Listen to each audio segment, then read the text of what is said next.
پیارے پیغمبر صلی اللہ علیہ وسلم کی ایک ایک سنت اتنی قیمتی، آج ہم سنت سمجھ کے چھوڑ دیتے ہیں۔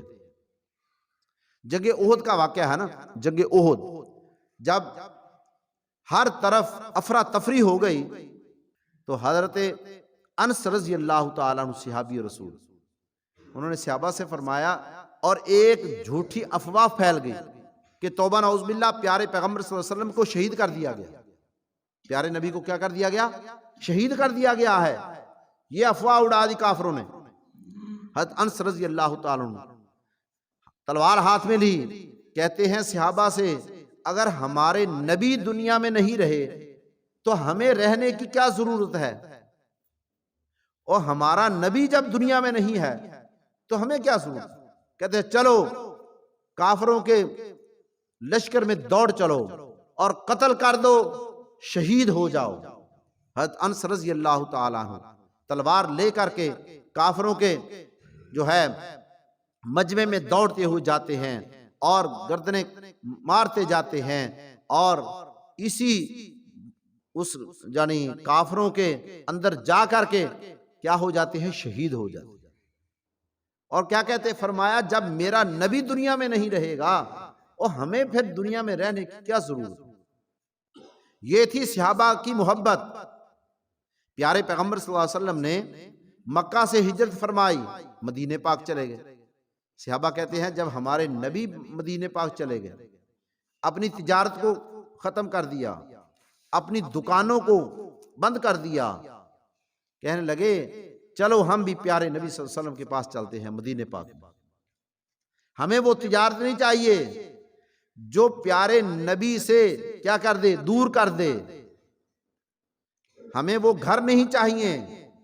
مکہ میں تھے نا، مکہ چھوڑ دیا، دکانیں چھوڑ دی، کاروبار چھوڑ دیے، تجارت چھوڑ دی، اور مدینے پاک چلے گئے۔ کس لیے؟ ہمارے پیارے نبی صلی اللہ علیہ وسلم وہاں مدینے پاک میں گئے، ہجرت فرمائی ہے۔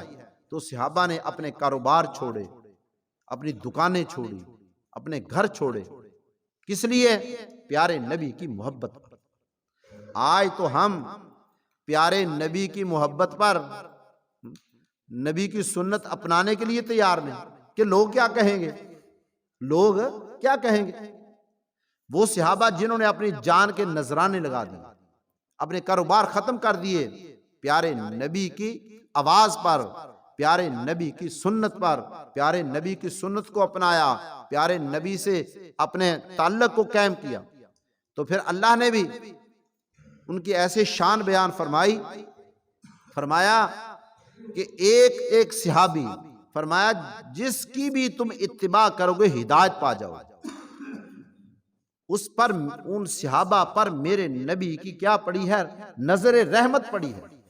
میرے نبی کی نظر میں اتنی تاثیر ہے، اتنی تاثیر ہے، ایک صحابی پر جب پڑی ہے، چاہے وہ 10 منٹ کے لیے پیارے نبی کے پاس آیا، چاہے وہ 1 گھنٹے کے لیے پیارے نبی کے پاس آیا، ایمان کی حالت میں کلمہ پڑھ لیا، اللہ نے وہ مقام اس صحابی کو دیا ہے۔ دنیا کے غوث، ابدال، کتب سب مل جائیں، ایک صحابی کی شان کا مقابلہ نہیں کر سکتے۔ کیوں؟ اس نے پیارے نبی کی زیارت کی ہے، پیارے نبی کی رحمت والی نظر اس صحابی پر پڑی ہے، اس پر پڑی ہے۔ اتنا اونچا مقام ہے، اتنا اونچا مقام ہے۔ اللہ نے فرمایا رضی اللہ عنہم ورضوا عنہ، میں ان پہ راضی، وہ مجھ پہ راضی۔